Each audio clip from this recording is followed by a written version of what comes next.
દિલ્હીના કથિત આલ્કોહોલ કૌભાંડ સાથે જોડાયેલા મની લોન્ડરિંગ મામલે તિહાર જેલમાં બંધ અરવિંદ કેજરીવાલની પરેશાનીઓ ઓછી થવાનું નામ નથી લઈ રહી। બુધવારે રાઉઝ એવન્યુ કોર્ટે એમને મોટો ઝટકો આપ્યો છે। દિલ્હીની રદ કરાયેલ એક્સાઇઝ પોલિસી મામલે આરોપી અરવિંદ કેજરીવાલે પોતાના વકીલોને સપ્તાહમાં 5 વખત મળવાની મંજૂરી માંગી હતી। ટ્રાયલ કોર્ટે એમને અરજી ફગાવી દીધી છે। ઈડીએ લાંબી પૂછપરછ બાદ ગયા મહિને દિલ્હીની રદ કરાયેલ એક્સાઇઝ પોલિસી કેસમાં સીએમ કેજરીવાલની ધરપકડ કરી હતી। કેજરીવાલ સપ્તાહમાં માત્ર 2 દિવસ જ પોતાના વકીલને મળી શકે છે। કેજરીવાલ તરફથી કહેવામાં આવ્યું છે કે એમના વિરુદ્ધ દેશભરમાં 30થી વધુ કેસ પેન્ડિંગ છે। એવામાં સપ્તાહમાં માત્ર 2 મીટિંગ કેસને સમજવા અને નિર્દેશ આપવા માટે પર્યાપ્ત નથી। देखिए, हमने हमेशा से कहा जुडिशियल प्रोसेस है। डिस्ट्रिक्ट कोर्ट के फैसले से हम खुश ना हो, हम हाई कोर्ट जाते हैं।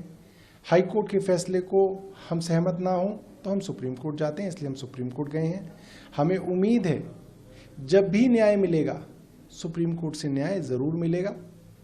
आज हम लोगों ने सुप्रीम कोर्ट के अंदर अपनी बात रखी। सुप्रीम कोर्ट ने उस मामले को सुनने के लिए समय दिया और हमें उम्मीद है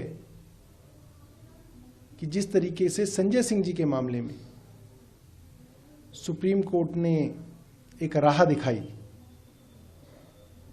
उसी तरीके से